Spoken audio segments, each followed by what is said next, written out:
accepte notre dû. Bois la coupe jusqu'à la lie, peine purgée, mort vaincue. Chrétien, relève la tête, car il ne reste pour toi aucune ombre de colère, bannis la grâce et l'effroi. Tout est accompli par son ultime sacrifice.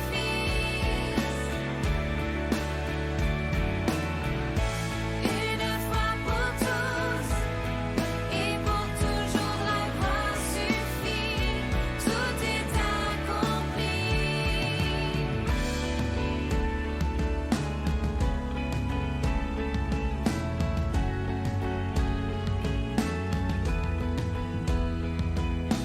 Vois le cloué sur la croix, son sang innocent versé, aspergeant nos cœurs impurs, l'agneau de Dieu immolé. Chrétien, fortifie ton âme, ta conscience est purifiée, lavée des plus sombres taches, Christ abolit ton péché.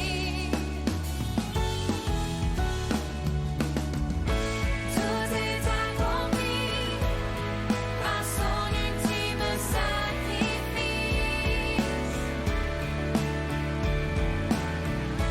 Une fois pour tous et pour toujours la croix suffit.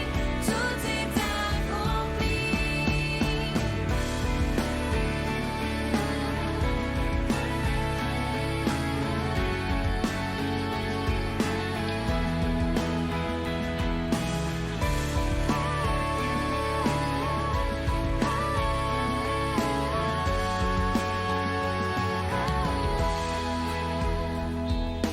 Vois dans le lieu saint du temple l'ancien voile déchiré, laissant la voie enfin libre, l'homme à Dieu réconcilié.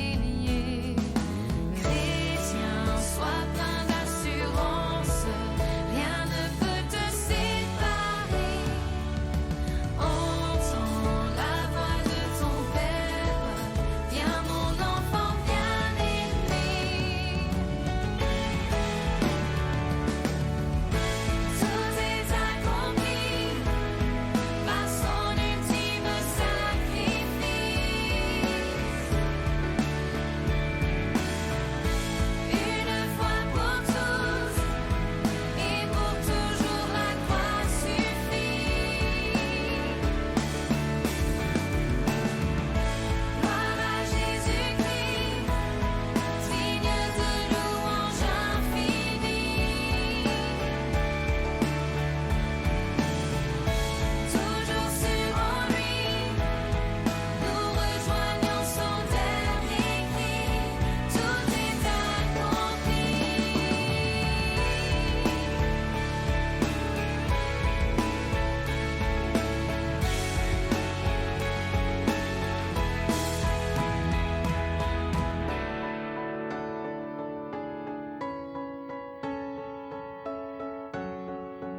chef de l'église, tête du corps.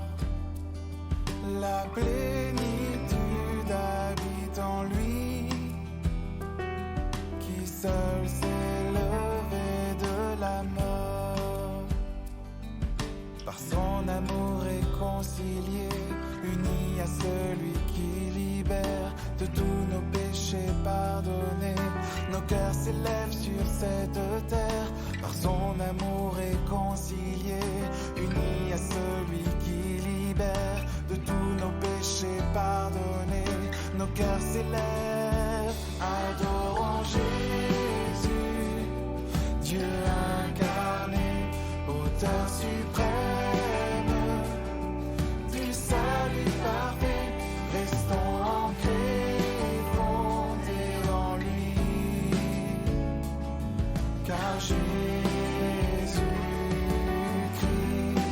seul nous suffit.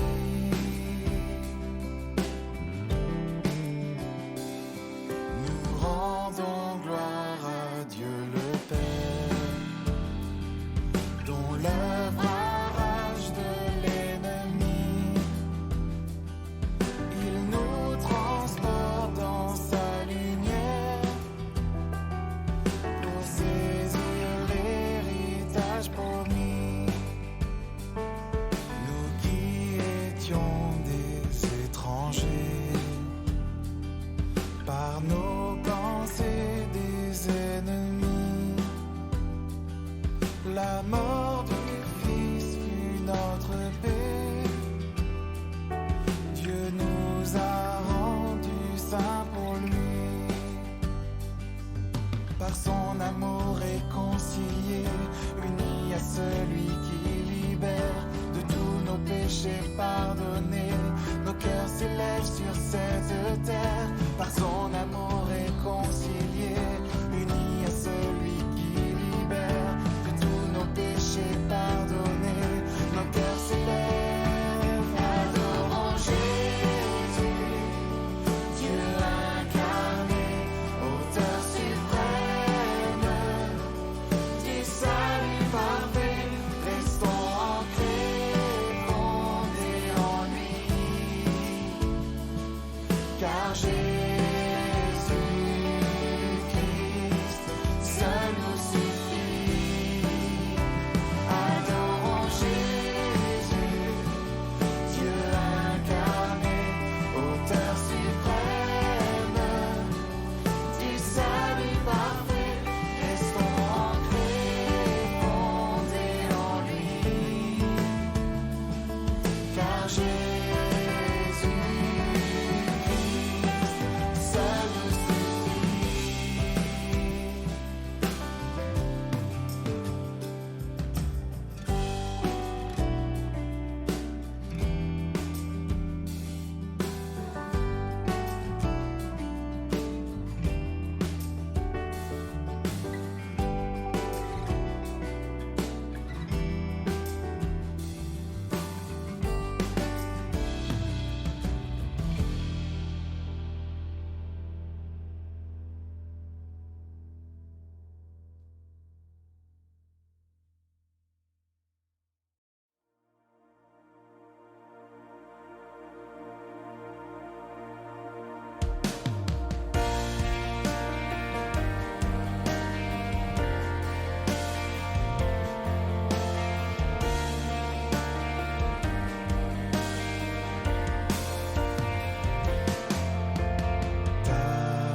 que nous puissions entendre et comprendre.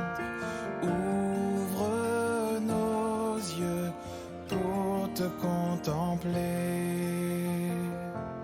Quel sublime trésor, plus précieux que l'or, tes paroles de vie éternelle. Œuvre par ton esprit pour révéler le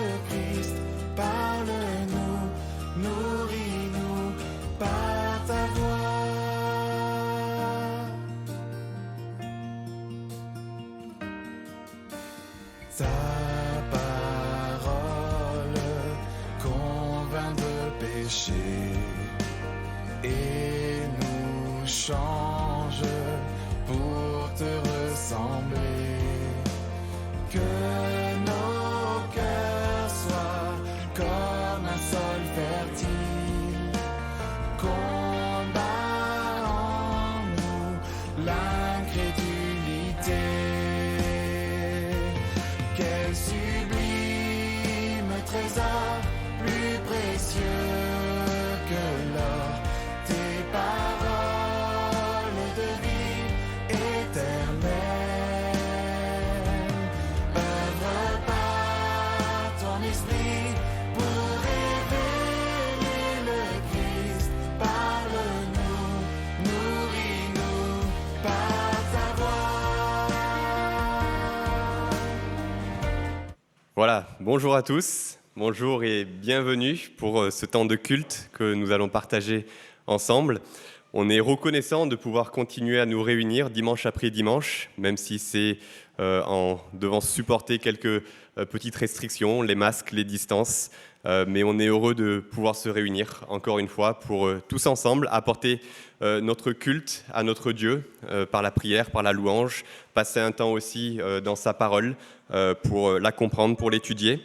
Donc bienvenue à vous, que vous soyez ici dans la salle, que vous soyez peut-être à l'étage pour la rediffusion en simultané, ou que vous faites partie des personnes qui nous suivent en différé sur notre culte live sur YouTube ce soir. Bienvenue à vous, on est heureux que vous puissiez vous joindre à nous.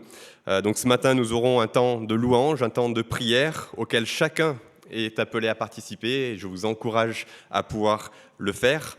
Et puis ce sera Raphaël qui viendra ici à la chaire pour nous apporter la prédication. On va continuer dans la série que nous poursuivons maintenant depuis plusieurs semaines dans le livre des Actes.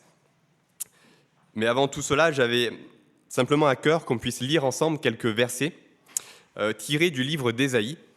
Des versets qui m'ont encouragé et j'espère qu'ils vous encourageront aussi à nous approcher de Dieu ce matin. Et je vous invite, si vous avez une Bible avec vous, à la prendre et à l'ouvrir, donc dans le livre d'Ésaïe, au chapitre 55. Le verset s'affichera aussi à l'écran, ici. Et on va simplement lire ensemble les versets 6 à 9. Donc Ésaïe, chapitre 55, les versets 6 à 9. Recherchez l'Éternel pendant qu'il se laisse trouver. Faites appel à lui tant qu'il est prêt. Que le méchant abandonne sa voie et l'homme injuste ses pensées. Qu'il retourne à l'Éternel, il aura compassion de lui. Qu'il retourne à notre Dieu, car il pardonne abondamment. En effet, vos pensées ne sont pas mes pensées et mes voies ne sont pas vos voies, déclare l'Éternel. Le ciel est bien plus haut que la terre. De même, mes voies sont bien au-dessus de vos voies et mes pensées bien au-dessus de vos pensées.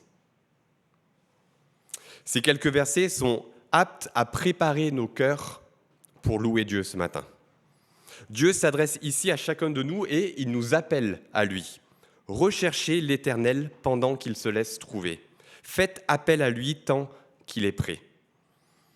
Et pourquoi voudrions-nous nous approcher de lui ? Le texte nous le dit, pour trouver le pardon de nos fautes, pour connaître ce Dieu qui a compassion de nous. C'est ce que nous dit le verset 7. Mais ce même verset nous dit aussi que cette offre de salut qui est présentée à chacun de nous, cette offre de salut est conditionnelle. Elle requiert notre repentance. Que le méchant abandonne sa voie, que l'homme injuste abandonne ses pensées. Et ensuite, le texte continue, qu'il retourne à l'Éternel. Ça, c'est la démarche de repentance. Qu'il retourne à l'Éternel qui aura compassion de lui. C'est un rappel que nous devons nous présenter humblement devant notre Dieu, avec des cœurs contrits, conscients que c'est par grâce et par grâce seule qu'il nous accepte. Ce passage finit par des versets qu'on connaît bien. « Mes voies sont au-dessus de vos voies, mes pensées bien au-dessus de vos pensées. » C'est un verset qu'on cite souvent pour montrer que Dieu est sur un tout autre niveau que nous, dans sa sagesse, dans sa providence, dans l'accomplissement de ses plans, il n'est pas comparable à nous.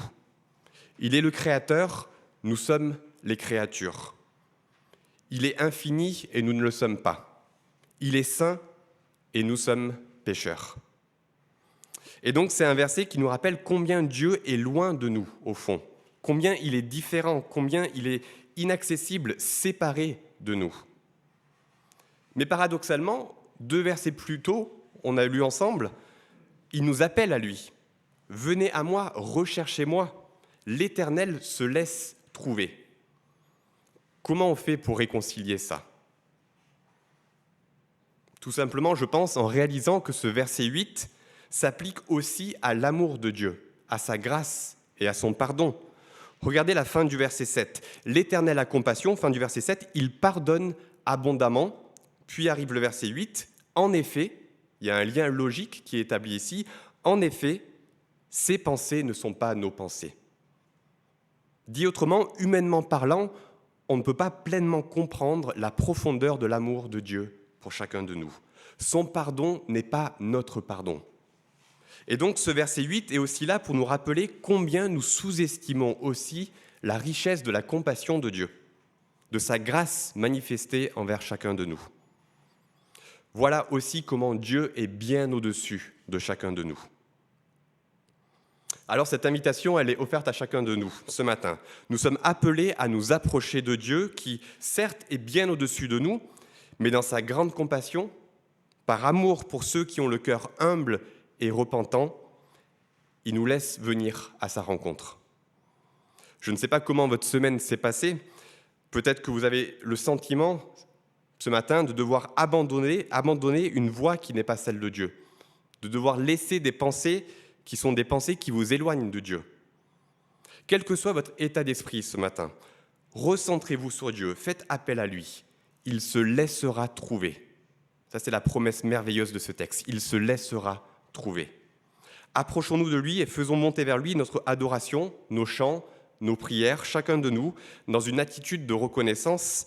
Et c'est ce que je vous invite à faire maintenant. Et on va commencer ça par un chant qui s'intitule « Que mes regards ne s'attachent qu'à toi ». C'est une invitation à recentrer nos pensées, nos regards sur notre Seigneur dans cette attitude de reconnaissance. Je vous invite à nous lever pour chanter ce premier chant ensemble.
Cherchez d'abord le royaume de Dieu et sa justice,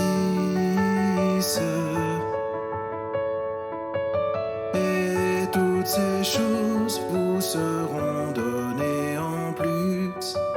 Alléluia, Alléluia.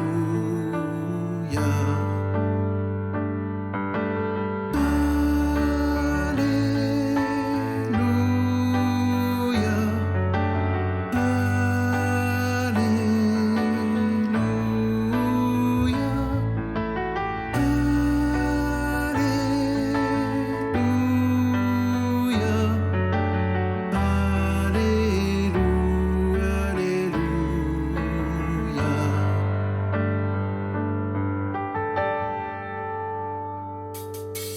L'homme ne vivra pas de pain seulement, mais de toute parole qui sortiront de la bouche de Dieu. Alléluia, Alléluia.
Cherchez d'abord le royaume de Dieu et sa justice,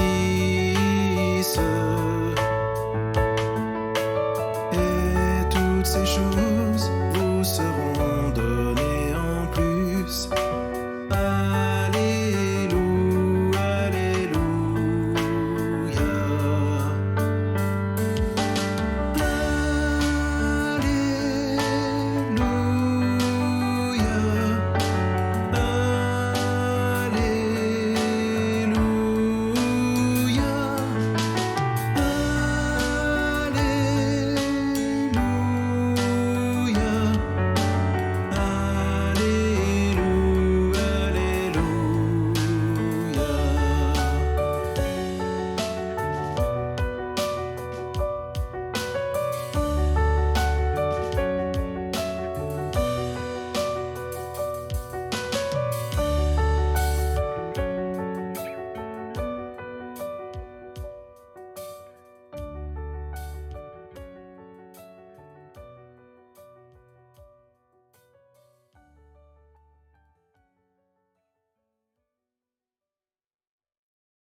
Car Dieu a tant aimé le monde qu'il a donné son Fils unique, afin que quiconque croit ne périsse pas, mais qu'il ait la vie éternelle.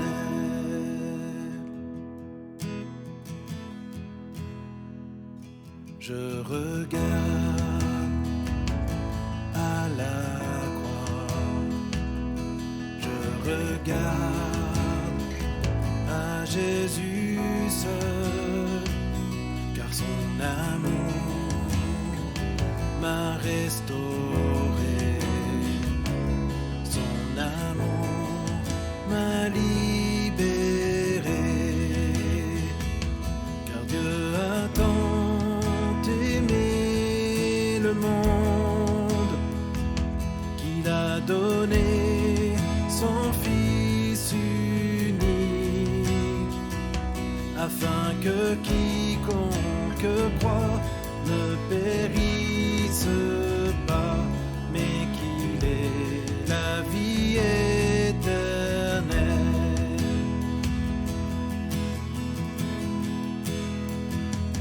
Ma confiance est en son nom. Ma confiance est en sa parole, car par sa grâce, il m'a franchi. Par sa grâce, il me rend libre, car Dieu a tant aimé le monde qu'il a donné son Fils unique, afin que quiconque croit ne périsse pas, mais qu'il ait la vie éternelle.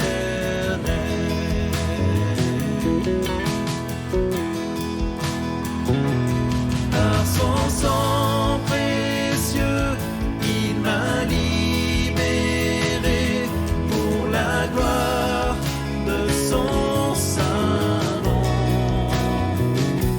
J'abandonne ma vie pour l'amour de Christ, sa grâce m'a sauvé.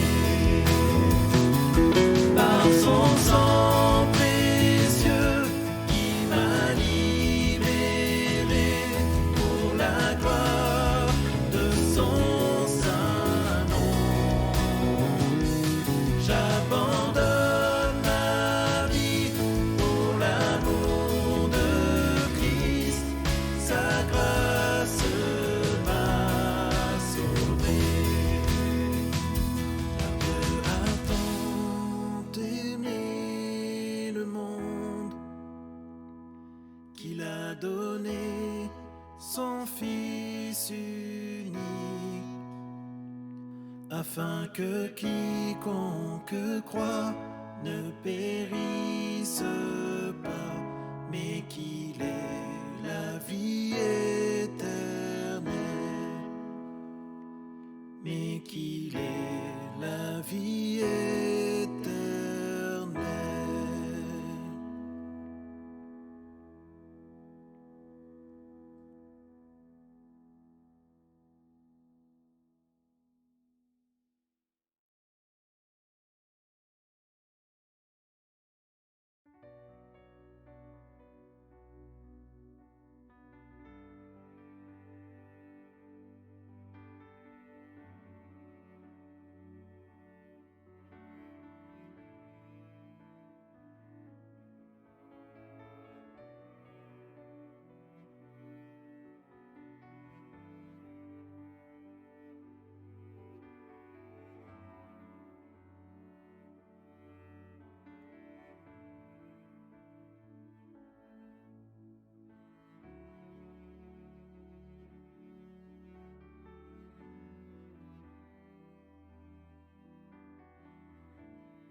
Car Dieu a tant aimé le monde qu'il a donné son Fils unique, afin que quiconque croit ne périsse pas, mais qu'il ait la vie éternelle.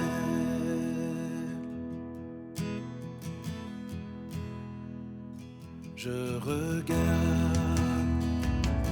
à la croix, je regarde à Jésus seul, car son amour m'a restauré, son amour m'a libéré,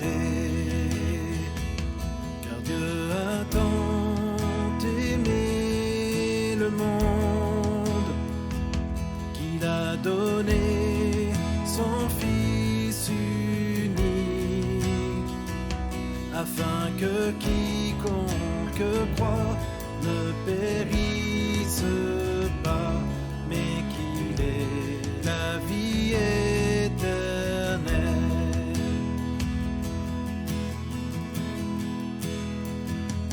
Ma confiance est en son nom, ma confiance est en sa parole, car par sa grâce il m'a franchi, par sa grâce il me rend libre, car Dieu a tant aimé le monde qu'il a donné son Fils unique, afin que quiconque croit ne périsse.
Bonjour.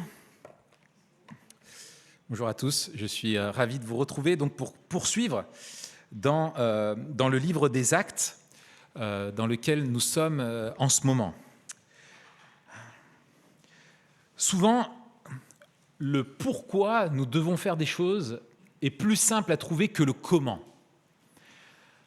Je prends un exemple tout bête. Pourquoi il faut acheter un nouveau meuble ? Parce que l'ancien meuble est cassé et qu'on a besoin de rangement. Mais comment on va monter ce nouveau meuble ? Là, ce n'est pas la même chose. Même avec la notice du plan IKEA, ce n'est pas forcément facile. Et finalement, pour beaucoup de choses, aussi dans la vie chrétienne, le pourquoi nous est donné, il est clair, mais comment on doit parvenir à cette chose-là ? Et c'est la même chose, notamment pour ce qui concerne l'Église en général, et notamment la mission, le mandat missionnaire qui est donné à l'Église par Christ, qui est de faire des disciples parmi toutes les nations. Parce que le pourquoi, c'est parce que Dieu veut se rassembler un peuple qu'il sauve par sa grâce, un peuple qu'il aime, un peuple qu'il veut réunir autour de lui pour vivre avec lui dans une communion éternelle dans la nouvelle création. Nous savons où nous allons, nous savons le pourquoi, mais comment allons-nous y aller ? Le livre des Actes est super puisqu'il nous montre le comment. Comment est-ce que Dieu s'y prend au travers du livre des Actes pour rassembler ce peuple, pour remplir son objectif initial. Et finalement, au travers du livre des Actes, nous voyons comment l'Église primitive, et en particulier ceux à qui Dieu a donné un plan détaillé de la mission, une responsabilité particulière qui sont les apôtres, comment est-ce qu'ils s'y sont pris. Et je crois qu'en regardant le modèle, en particulier de l'apôtre Paul et dans ses voyages missionnaires, dans lesquels nous sommes, dans le premier voyage actuellement, eh bien nous voyons le plan de Dieu que nous devons suivre, nous, aujourd'hui, pour remplir le grand mandat missionnaire. Je vous invite à prendre Acte 14 avec moi. Donc, le passage que nous allons lire est dans la continuité de ce que Rolly a enseigné la semaine dernière. Acte 14, nous allons ensemble parcourir, donc, vous le voyez affiché, les versets 21 à 22. Les apôtres Paul et Barnabas ont été laissés pour morts, mais suite à la persécution, eh bien, ils sont partis pour rejoindre Derbe. Et donc, je prends la lecture ici, simplement du verset 21 de Acte 24. Donc, le lendemain, il partit pour Derbe avec Barnabas. Verset 21. Après avoir évangélisé cette ville et fait un certain nombre de disciples, ils retournèrent à Lystre, à Iconium et à Antioche. Alors, je vous affiche la carte pour que vous puissiez comprendre où nous sommes. Paul se retrouve, après avoir évangélisé ces villes et s'être fait persécuter ici, part pour Derbe. Dans cette ville, c'est ce que nous venons de lire, il a évangélisé, il a fait des disciples. Il aurait dû, normalement, vu que dans les villes précédentes qui sont ici, il a été persécuté, sa vie était en danger de mort. Si l'objectif final, et on va le voir après, c'est de retourner à Antioche, ici, c'est en Antioche d'origine, il y a deux villes d'Antioche. Comme je disais, il y a comme Orléans et la Nouvelle-Orléans. C'est pas les mêmes villes, il ne faut pas confondre. Mais son Antioche de Syrie, ici, sa base de départ, le voyage le plus simple, le plus court, c'est de passer par là. Et il y avait une voie romaine ici. C'est en plus court. Non, il fait chemin arrière, en plus va prendre le bateau pour rentrer. C'est beaucoup plus long et beaucoup plus dangereux. Dans chaque ville où il est passé, il est wanted, mort ou vif, recherché mort ou vif. Il doit avoir le portrait placardé de partout. Des gens voulaient le tuer, il a été laissé pour mort et il va y retourner. Mais pourquoi ? On pourrait se dire, il a fait le travail. Il a annoncé l'évangile, des personnes se sont converties, la mission est terminée. Non, il fait machine arrière. Pourquoi ? Eh bien parce que je crois que le travail n'était pas fini. Il ne suffisait pas simplement d'annoncer l'évangile. Paul voulait établir des églises solides, saines, qui pourraient à leur tour poursuivre la mission de témoignage et d'expansion du royaume de Dieu.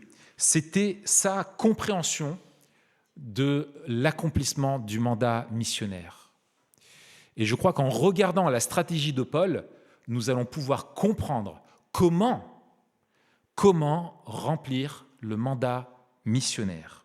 Et nous voyons dans cette étape-là les phases, 4 phases, 4 étapes qu'il va faire, qu'il va accomplir. Et je vous invite donc à poursuivre la lecture. Nous allons lire les versets 21 à 23. Donc, ils retournèrent à Lystre, Iconium et Antioche, ils font demi-tour. Ils fortifiaient l'esprit des disciples, les encourageant à persévérer dans la foi et disaient « C'est à travers beaucoup de difficultés qu'il nous faut entrer dans le royaume de Dieu. » Ils désignèrent des anciens dans chaque église et après avoir prié et jeûné, ils les confièrent au Seigneur en qui ils avaient cru. Ils vont retourner dans des églises et vont faire la même chose systématiquement dans chacune de ces églises. Et au travers de ce que font Paul et Barnabas, je crois que nous voyons le comment se remplit le mandat missionnaire. Et j'identifie 4 phases, 4 étapes. Mais attention, quand je dis 4 étapes, je ne parle pas comme 4 étapes d'un blog de cuisine avec une recette toute faite où c'est très simple, il n'y a qu'à faut que, ou d'un blog qui vous donnerait un plan pour retrouver la ligne d'ici l'été. Non, ce sont 4 phases qui sont, je crois, essentielles. Si on les saute, on fragilise l'Église, on ne remplit pas bien le travail que Dieu nous a confié. Mais ces 4 phases, bien sûr, sont à adapter dans notre contexte dans lequel nous sommes. Mais les principes, je crois, sont normatifs pour nous. Première étape, évangéliser. Annoncer le message. L'évangélisation est vraiment la proclamation, l'annonce, le partage du message de l'Évangile. Et nous le voyons depuis des semaines et des semaines dans le livre des Actes, comment Luc nous montre que l'Église naît d'une seule et unique chose, l'annonce de l'Évangile. Ça a commencé par l'annonce de l'Évangile des apôtres suite à la Pentecôte. Et à chaque fois, dans des nouvelles villes qu'ils passaient, que faisaient-ils ? Ils annonçaient l'Évangile. Les conversions se produisent, les personnes se tournent vers Christ, mais il faut qu'elles entendent le message de l'Évangile. Cet Évangile-là, il est invincible, il est irrésistible. Et on voit malgré toute l'opposition que des personnes dans toutes les villes se tournent vers Jésus-Christ et sont sauvés et ajoutés à son peuple. Luc nous raconte ça sans aucun triomphalisme. Au contraire, il nous montre la réalité de la difficulté. Mais malgré ces difficultés-là, les apôtres annonçaient tout le message et de partout, quel qu'en soit le prix à payer pour eux. Ce message unique, celui de Christ crucifié pour nos péchés. Ce message qui libère, ce message qui sauve des personnes de la condamnation, du jugement de Dieu et qui les transfère dans le royaume de Dieu, qui les intègre dans la famille de Dieu. L'Évangile, dira Paul, est la puissance de Dieu pour le salut de quiconque croit. Romains 1, verset 16. Cette identification, cette annonce de l'Évangile, se faisait par l'apôtre Paul et Barnabas et tous les autres, non pas avec des stratégies de communication manipulatoires, non pas par des motifs d'orgueil ou de vouloir simplement manipuler les gens pour atteindre leur but. Non, on voit que comme Jésus, ils se sont authentiquement identifiés aux personnes qu'ils approchaient. Ils cherchaient à les comprendre. Ils adaptaient avec bienveillance leur message à leurs auditoires pour pouvoir présenter vraiment le message unique, montrer comment ce message de l'Évangile répondait à leurs besoins les plus profonds, quels qu'ils soient, juifs ou non juifs. Ils faisaient l'effort de montrer comment le message était pour quiconque veut bien le recevoir. Christ veut appeler à lui tous les hommes. Mais ce n'était pas tout. Ils n'ont pas fait simplement qu'annoncer l'Évangile. Nous le voyons, verset 21, après avoir évangélisé cette ville et fait un certain nombre de disciples. Nous avons pour héritage récent dans l'histoire de l'Église et dans l'histoire de la mission de l'Église d'évangélisation, le témoignage des grandes campagnes d'évangélisation qu'il y a eu au XXe siècle, notamment, on peut parler des plus célèbres, avec Billy Graham. Je pense que ceux qui sont convertis depuis le plus longtemps s'en souviennent. En tout cas, le nom de Billy Graham est encore bien connu. Ces campagnes où vraiment cet évangéliste qui annonçait le message, et il le faisait bien, annonçait le message dans des stades entiers, et des personnes répondaient à ce message-là. Il faisait une profession de foi. Mais malheureusement, cette étape-là était bien faite. Mais avec le recul, ce qu'on appelle les théologiens de la mission ont pris un peu de recul et se sont dit, on est passé à côté de quelque chose. Parce qu'ils ont vu qu'après quelque temps, en général, il y avait moins de 3% des personnes qui avaient répondu à cet appel qui, 5 ans après, étaient dans une église locale. Comment expliquer ? Bien, il y a eu l'annonce de l'Évangile, mais les églises ne se sont pas saisies de ça pour affermir la foi de ces personnes et leur apprendre à vivre en disciples. Et nous le voyons ici, ils enseignaient l'Évangile et faisaient un certain nombre de disciples. Faire un disciple, c'était, ils reproduisaient le message de Jésus. Ils reproduisaient aussi son exemple. Ils passaient du temps avec eux et leur enseignaient ce que signifiait de suivre Jésus-Christ réellement.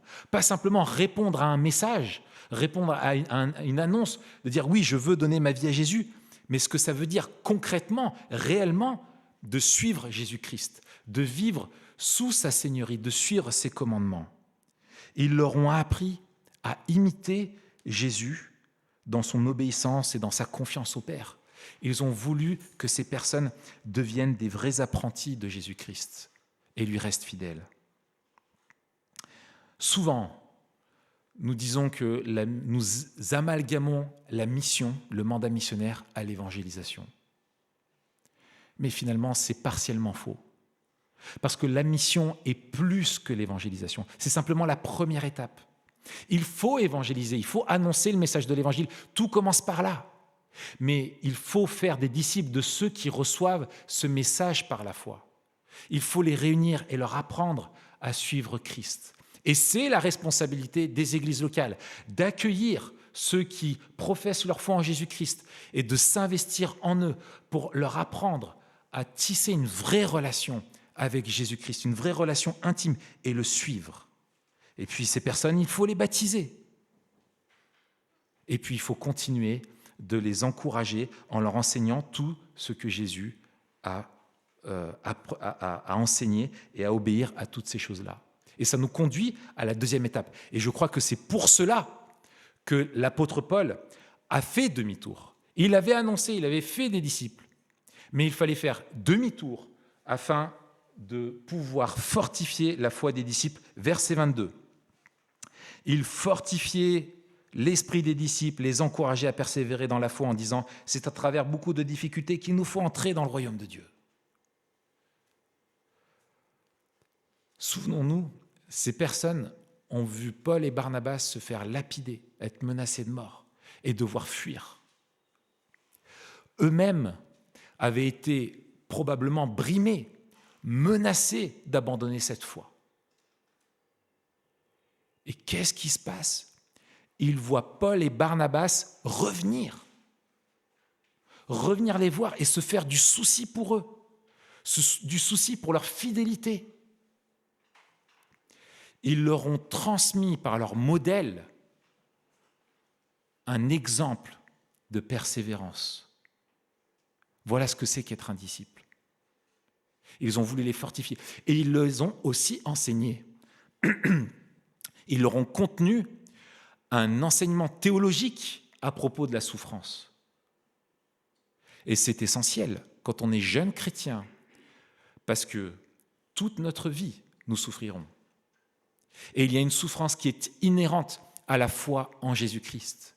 Parce qu'en vivant sa foi publiquement dans le monde, nous ne serons peut-être pas persécutés physiquement, et c'est notre exemple à nous dans l'immense majorité en France, mais nous serons moqués, discriminés, peut-être rejetés.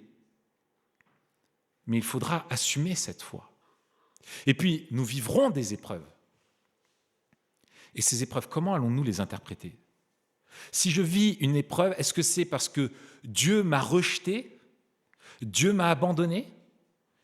Est-ce que j'ai été infidèle une fois et ce qui m'arrive maintenant, c'est la punition de Dieu? Ou les épreuves qui m'arrivent finalement sont le témoignage que Dieu n'est pas réellement souverain sur ma vie et qu'il n'est pas aussi bon qu'il le prétend? Il faut interpréter ces épreuves. Et c'est pour cela qu'il voulait les préparer et leur donner un enseignement solide à propos des épreuves. Et il faut le faire vis-à-vis dans l'Église, affermir l'Église face aux épreuves, parce que Jésus lui-même, s'adressant aux disciples, leur dit, Matthieu 16, verset 24, « Si quelqu'un veut marcher à ma suite, qu'il renonce à lui-même, qu'il se charge de sa croix et qu'il me suive. » Jésus n'a pas caché le prix à payer. Il a dit tout le message. Et les apôtres n'ont pas caché, eux aussi, le prix à payer pour être un disciple de Jésus-Christ. Et ils avaient ce souci que l'Église se fortifie dans sa foi. Et le mandat missionnaire ne peut pas sauter cette étape-là. Il faut des églises qui soient fortes dans leur foi, solides dans leur foi et leur confiance en Dieu et dans la compréhension de son plan. Et ce qui est beau, c'est que c'est par beaucoup de souffrances qu'il nous faut entrer dans le royaume de Dieu. Il rappelle aussi à l'Église l'espoir qu'il y a, la destinée vers où elle ira, l'entrée dans le royaume de Dieu. Ils ont fortifié la foi des disciples et ils l'ont fait dans chaque église, systématiquement. Dans les lettres aussi, on le retrouve. Paul le rappelle cet enseignement encore et encore. Ils ont fortifié la foi des disciples également en leur donnant un modèle de piété communautaire. Je vais lire le verset 23. Ils désignèrent des anciens dans chaque église et après avoir prié et jeûné, ils les confièrent au Seigneur en qui ils avaient cru. Au début de Acte 13, Paul et Barnabas sont à Antioche, dans l'église d'Antioche. Et c'était une église, on le voit, qui priait et qui jeûnait. Et c'est au moment, alors qu'ils étaient en train de prier et jeûner, que le Saint-Esprit a dit « Mettez-moi à part Paul et Barnabas » et qu'ils sont partis en mission. Et on voit que dans chaque église où ils passent, que font-ils? Ils prient et ils jeûnent avec l'église. Le modèle qu'ils avaient vécu à Antioche, ils le reproduisent dans chaque église. Ils veulent que les églises locales aient une vraie piété communautaire à rechercher la présence de Dieu. Et nous voyons dans les actes l'importance de la prière communautaire qui est soulignée et très souvent associée également au jeûne. Le jeûne était associé à la prière comme une intensification de l'importance de celle-ci lors de moments clés pour la vie de l'Église. Et c'est important de comprendre le rôle du jeûne. La Bible en parle beaucoup, mais les autres religions en parlent beaucoup également. Mais alors que dans les religions, elle est une œuvre méritoire, où vraiment, parce qu'on jeûne, Dieu va nous récompenser, là, ce n'est pas du tout la même vision que nous avons dans les Écritures.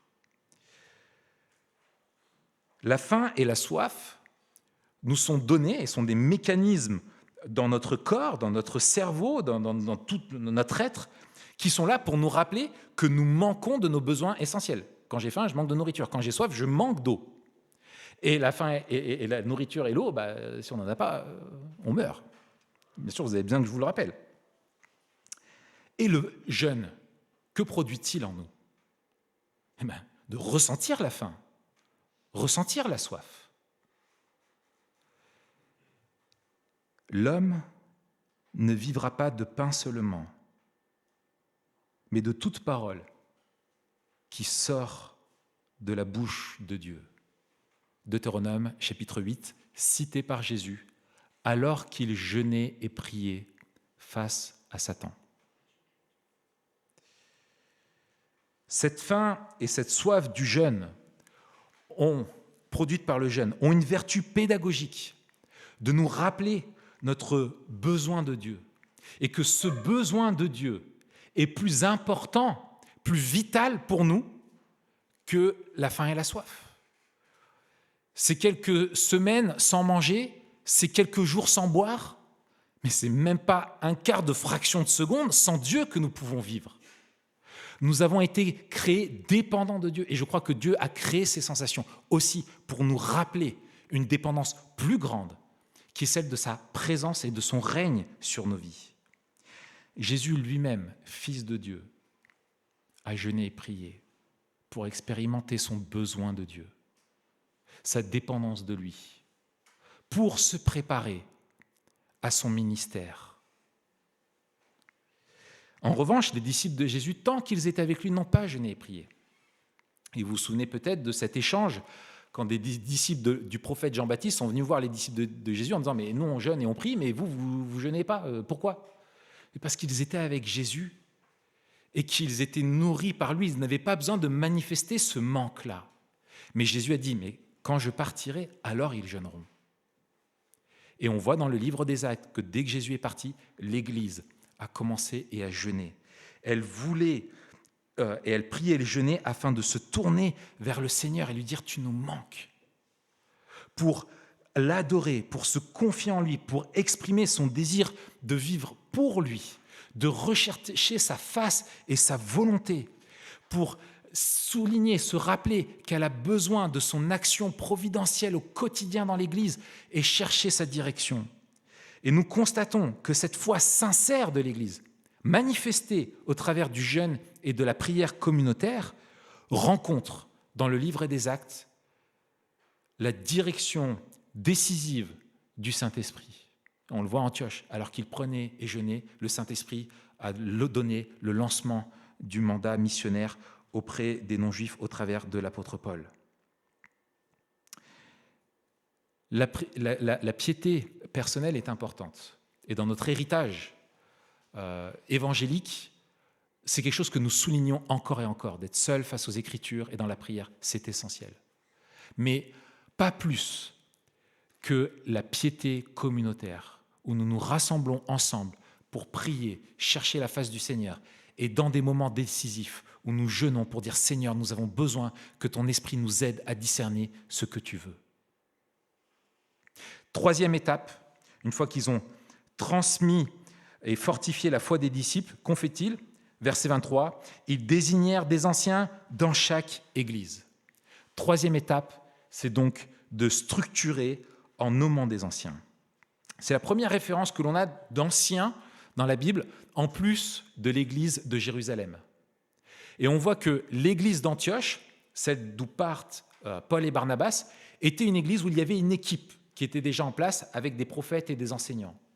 Et que derrière, Paul et Barnabas, dans toutes les églises où ils vont passer, ils vont nommer des anciens. Et plus tard encore, quand Paul va écrire à Tite, il dira « Je t'ai laissé à Crète pour que tu nommes des anciens ».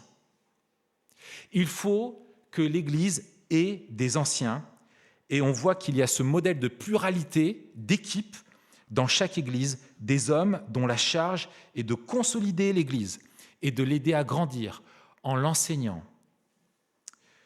Ce modèle a donc été reproduit de partout. Nous voyons dans certaines franges des mouvements évangéliques dans le monde, et encore aujourd'hui, qui refusent que l'Église se structure.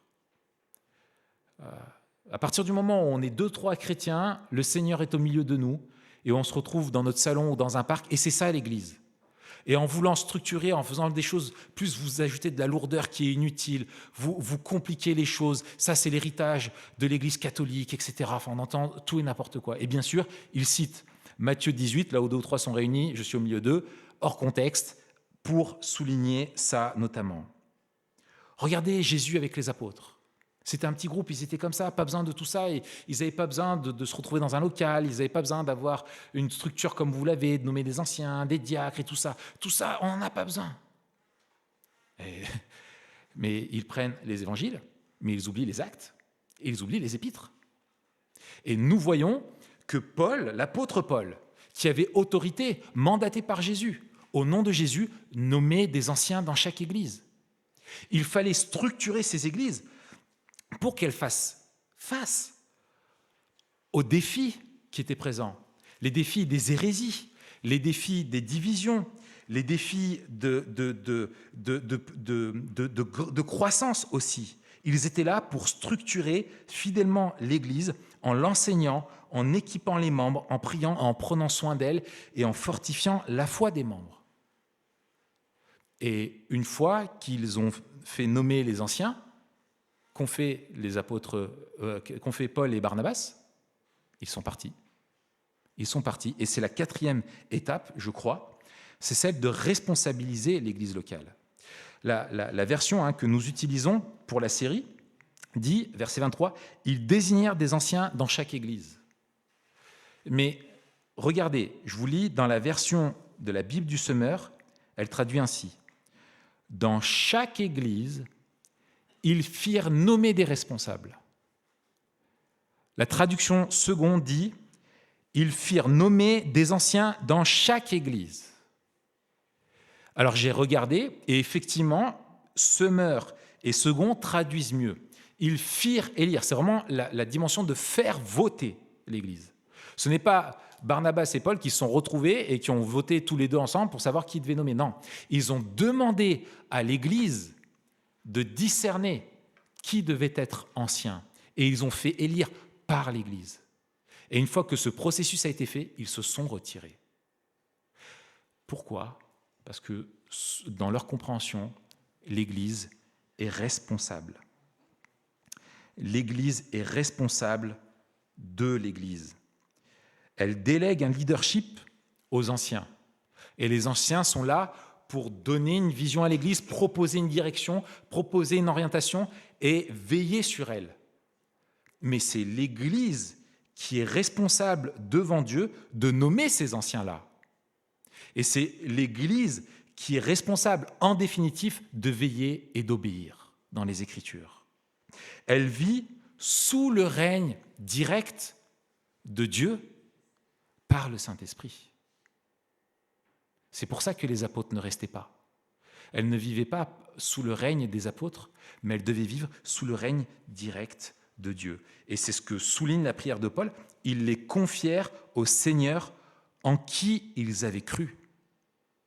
Elles ne devaient pas rester sous tutelle, mais elles devaient être responsables pour grandir, mûrir et à leur tour reproduire le modèle. Et c'est ce que nous voyons avec l'église d'Antioche, d'où était originaire l'apôtre Paul. Cette église c'était une région qui avait été évangélisée. Il y a eu des disciples. Ensuite, Barnabas est venu pour fortifier la foi de ces chrétiens d'Antioche. Et puis, cette église s'est structurée. On voit qu'elle a eu plusieurs prophètes et enseignants qui étaient là. Barnabas est allé chercher Paul. Et quand cette église a été structurée, elle était responsable. Et là, elle a envoyé Paul et Barnabas pour qu'ils reproduisent le modèle. Paul et Barnabas ont reproduit le modèle de l'histoire d'Antioche. Et regardez, voilà, ces 4 phases-là, je crois que Paul nous les montre comme des phases qui sont interdépendantes, des étapes à ne pas sauter. On ne va rien structurer ni fortifier avant qu'on ait évangélisé. Il faut évangéliser, fortifier, structurer, responsabiliser. On ne peut pas responsabiliser une église vis-à-vis du mandat missionnaire tant qu'elle n'est pas structurée. Il ne faut pas mettre la charrue avant les bœufs. Ces étapes sont interdépendantes. Et une fois que l'église est fortifiée, structurée, elle peut reproduire le modèle d'Antioche. Et c'était ça, la vision de l'apôtre Paul. Mais ces 4 phases nous montrent une autre phase, un aboutissement. Et je voudrais réafficher la carte et vous montrer, une fois qu'ils ont réaffermi les églises ici, qu'ont-ils fait ? Ils sont retournés à Antioche. Et nous lisons au verset 27, « Après leur arrivée, Paul et Barnabas réunirent l'Église et racontèrent ce que Dieu avait fait avec eux et comment il avait ouvert la porte de la foi aux non-juifs. » D'abord, ils ont rassemblé l'Église pour leur partager ce qui s'est passé. Est-ce qu'on peut imaginer ce qui s'est produit ? Ils n'avaient pas Twitter, ils ne pouvaient pas poster des selfies d'eux devant chaque ville où ils étaient et raconter ce qu'ils faisaient. Ils reviennent, ils n'avaient pas une nouvelle. Ils voient Paul et Barnabas arriver. Oh, peut-être avec le visage, avec des cicatrices, des pierres qu'ils avaient reçues. Comment ça s'est passé ? Est-ce qu'il y a bien eu, comme Dieu le promettait, des conversions parmi les païens? Oh oui, il y en a eu.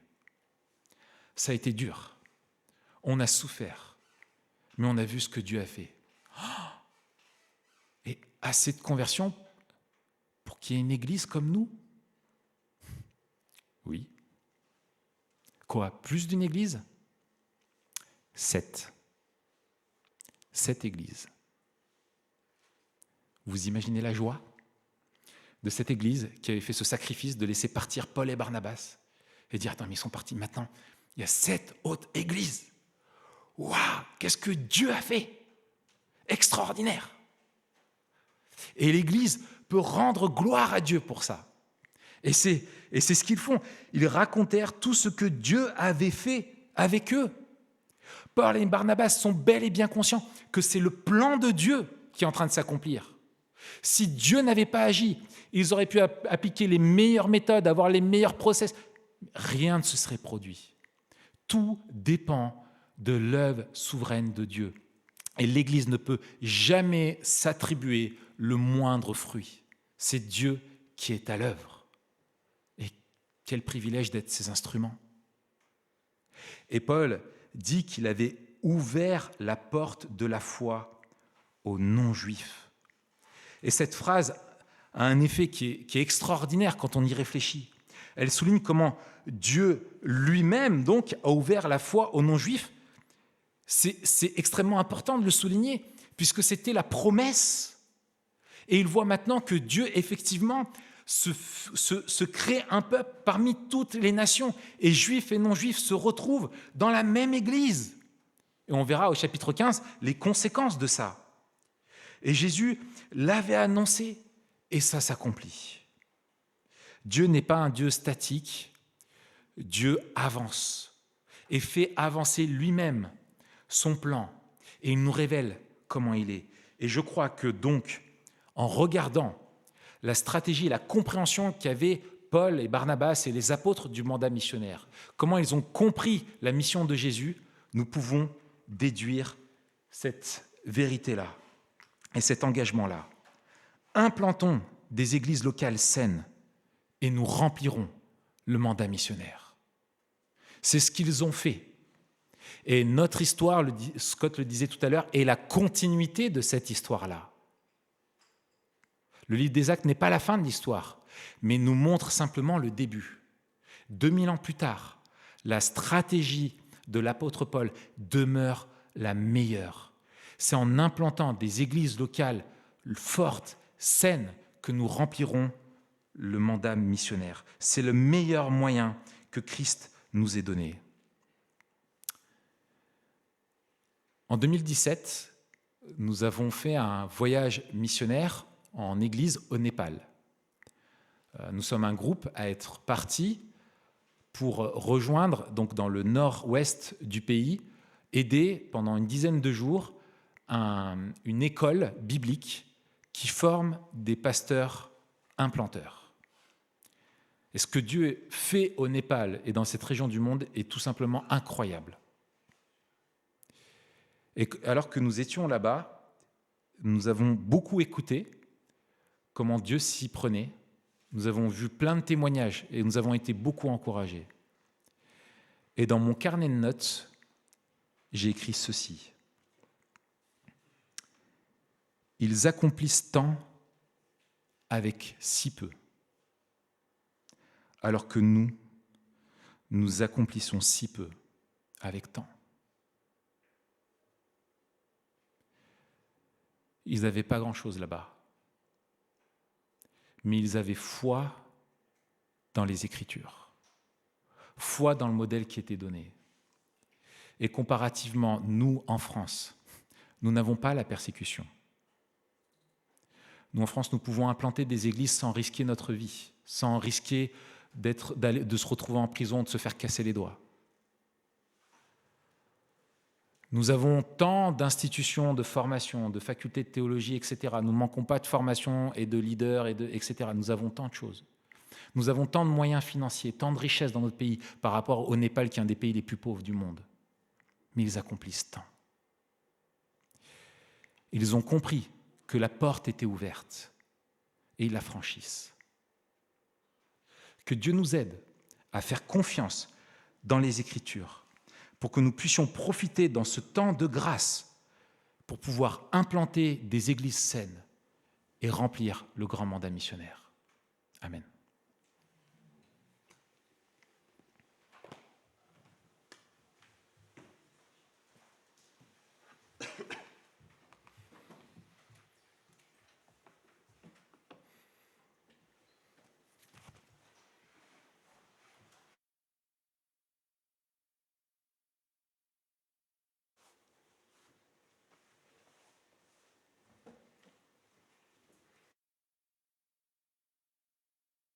Hop, c'est bon. Merci Raphaël, merci pour ce rappel, ce passage merveilleux d'Actes qui nous montre comment Dieu est à l'œuvre dans l'histoire, comment il a conduit son Église dès les premiers temps. Je vais laisser la place à Stéphane maintenant pour quelques annonces, et puis après nous arriverons à la conclusion de notre temps ensemble.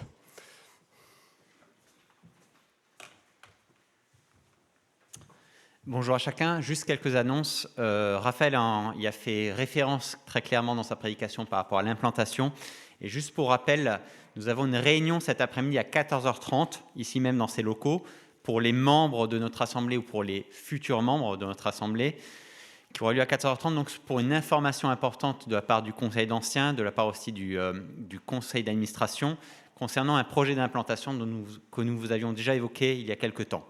Et on aura ce temps d'information et de questions aussi, de réponses à vos questions par rapport à ce sujet, aujourd'hui à 14h30. On me dit qu'il y a encore quelques places libres, je crois pour 3, 4, 5, 6 personnes. Si vous êtes membre de l'Église ou futur membre et que vous n'avez pas pu vous inscrire encore pour ce temps de rencontre, n'hésitez pas à le faire, soit en vous adressant à Eliette, je crois qu'elle est présente, il me semble, soit en vous inscrivant via le mail placement que vous avez reçu dans vos boîtes mail pour les membres. Okay, donc 14h30 ici même. Merci d'être bien là à l'heure pour que nous puissions démarrer en temps et en heure, que tout se passe bien. Autre nouvelle aussi, autre date importante qu'on vous rappelle, c'est le 28 mars. Donc dimanche dans 3 semaines, nous aurons à ce moment-là l'assemblée générale de notre église, de notre assemblée. Et lors de cette assemblée générale, nous allons aussi, entre autres, voter pour les nouveaux membres de notre église. Si vous n'avez pas encore fait la démarche de demander à être membre de notre assemblée et que vous souhaitez la faire, n'hésitez pas à vous adresser aux anciens, donc à Raphaël, moi-même, ou Jean-Marc et John. Vous pouvez vous adresser aussi à Arnaud en tant que président du conseil d'administration pour faire votre demande pour devenir membre de l'église. N'hésitez pas à le faire, ça va aller très vite maintenant. Donc le 28 mars, et merci de bien penser à mettre ça dans vos agendas pour les membres et futurs membres. Autre point qu'on veut vous signaler, qu'on veut vous dire aussi, parce qu'on a eu quelques questions, notamment par rapport à des nouveaux venus dans notre assemblée, par rapport à la Sainte Seine et par rapport à l'offrande aussi. Dans un cas standard, sans Covid, sachez juste qu'habituellement, nous avons l'habitude de faire la Sainte Seine tous les dimanches et d'avoir des offrandes qui circulent tous les dimanches.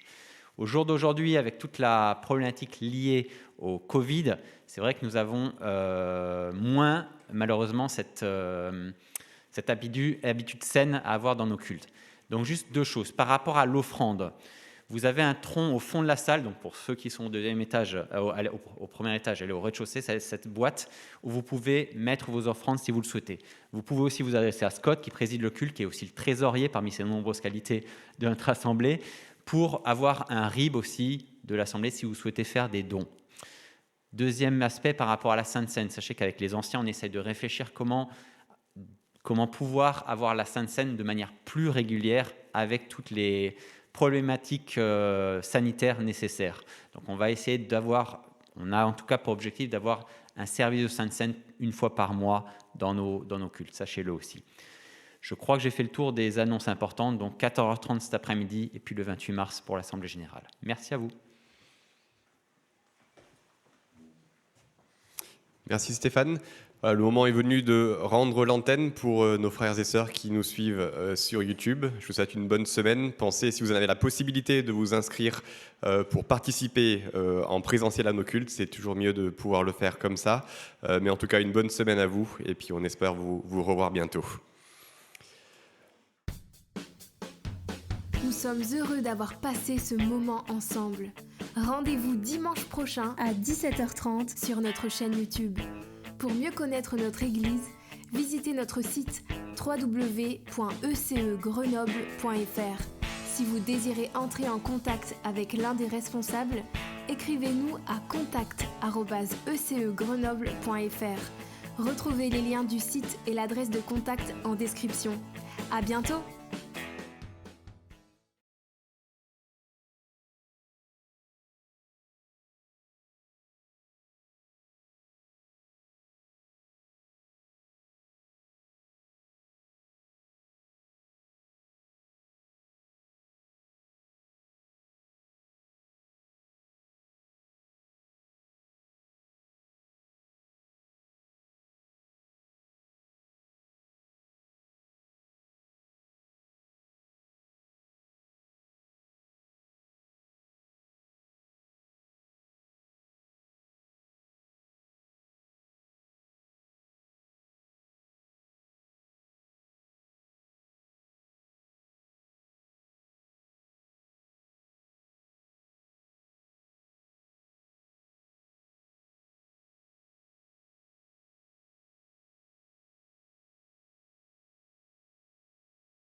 L'espérance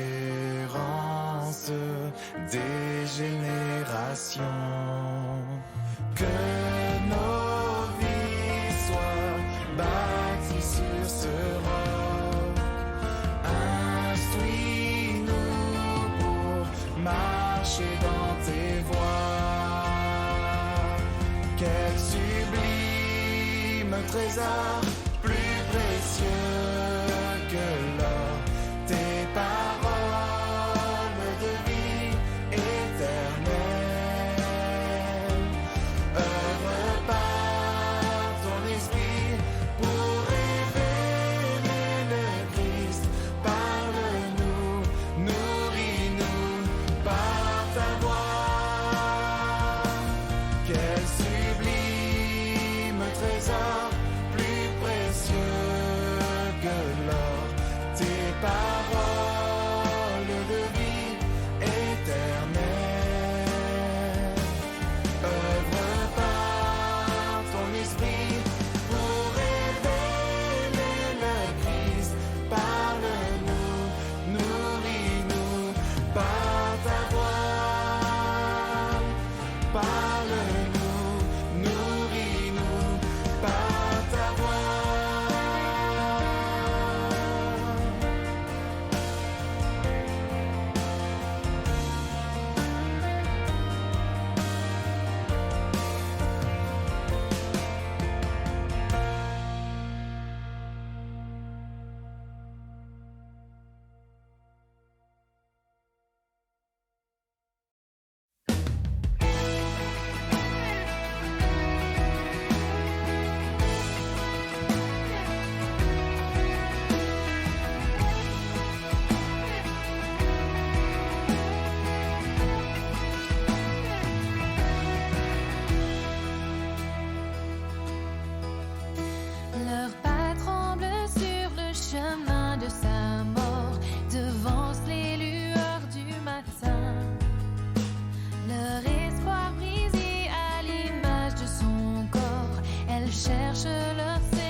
transformer.